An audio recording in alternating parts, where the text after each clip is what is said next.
শ্রীমান চৈতন্য মহাপ্রভুকে প্রেমের ঠাকুর বলে। আপনারা যারা এখনো শ্রীধাম মায়াপুরে আসেননি, আমি অনুরোধ করব আপনারা আসুন, মহাপ্রভুকে দর্শন করুন। ইস্কন মন্দিরে এসে ইস্কন মন্দিরের প্রসাদ খান, মন্দিরটাকে দর্শন করুন। বিশ্বের আশ্চর্য মন্দির নির্মাণ হয়েছে, সেটাকে দেখার জন্য ইস্কন সোসাইটি সুব্যবস্থা করেছে। অবশ্যই আপনাদের ভালো লাগবে। এখন আপনি এই যে মায়াপুরে আছেন, এই মায়াপুর সম্পর্কে এর মাহাত্ম্য, এখানে লোকে কেন আসবে, ঠিক আছে, সেই নিয়ে কিছু বলুন। হরে কৃষ্ণ। দর্শক বন্ধু, আমরা মায়াপুরের লোকাল ছিল, মায়াপুরে থাকি আমরা। এই মায়াপুরে শ্রীমান চৈতন্য মহাপ্রভু অবতীর্ণ হয়েছিলেন, যিনি কলিযুগের যুগ অবতার। এই চারটে যুগের মধ্যে এটা কলিযুগ। এই কলিযুগে শ্রীমান চৈতন্য মহাপ্রভু অবতীর্ণ হয়েছিলেন। শ্রীমান চৈতন্য মহাপ্রভুকে প্রেমের ঠাকুর বলে। কেন? এই কলিযুগের মানুষের আয়ু কম, বুদ্ধি কম, ক্রোধী, কামাক্তু, ক্ষুধার্তু। তাই মহাপ্রভু কী করেছিলেন? এই জীবের নিস্তারের জন্য শ্রী নন্দসুত হরি ভুবনে প্রকাশন গুরুরূপ গুরু শ্রীমান চৈতন্য মহাপ্রভু এই হরিনাম সংকীর্তনের বন্যা এই অন্তর্দ্বীপে সিধা মায়াপুরে নিয়ে এসেছিলেন। এই নামটা বৈকুণ্ঠে আগে থেকেই ছিল, কিন্তু এই নামটাকে চৈতন্য মহাপ্রভু প্রচার করলেন কলিযুগে। আর কলিযুগের একজন মহান অবতার, উনি হচ্ছেন জগৎগুরু শিলা প্রভুপাদ। চৈতন্য মহাপ্রভু তো বহুকাল আগেই তো লীলা সমাপ্ত করেছেন, কিন্তু জগৎগুরু শিলা প্রভুপাদ এই বৃদ্ধ বয়সে সারা পৃথিবী জুড়ে জাতি ধর্ম নির্বিশেষে সবাইকে এক ছত্রের নিচে নিয়ে এসেছে এবং এমন একটা আশ্চর্য মন্দির নির্মাণ করেছেন, international society for Krishna consciousness, Krishna ভাবনামৃতের সঙ্গে। এই কৃষ্ণ ভাবনামৃতের সঙ্গে হাজারো হাজারো লক্ষ লক্ষ নরনারী এসে উপস্থিত, এবং তারা কী করছে? নিজেদের জন্মভিটা জাতি ধর্ম ত্যাগ করে এসে হরিনাম সংকীর্তন করছেন এবং এই অপ্রাকৃত কৃষ্ণ প্রসাদ পাচ্ছেন।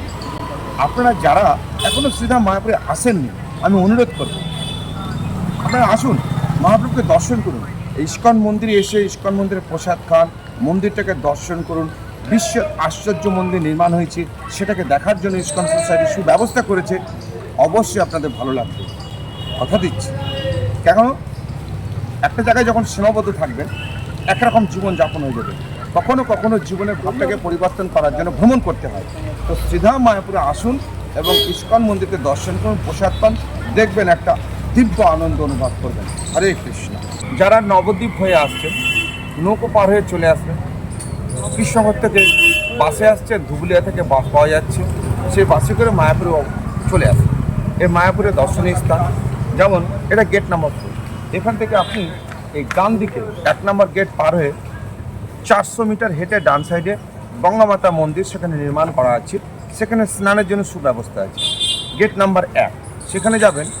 বেলা 11টা পর্যন্ত ইস্কন মন্দিরের সমস্ত স্পেশাল কুপনগুলো আপনারা পেয়ে যাবেন। আপনাদের মন পছন্দের কুপনগুলো গ্রহণ করবেন।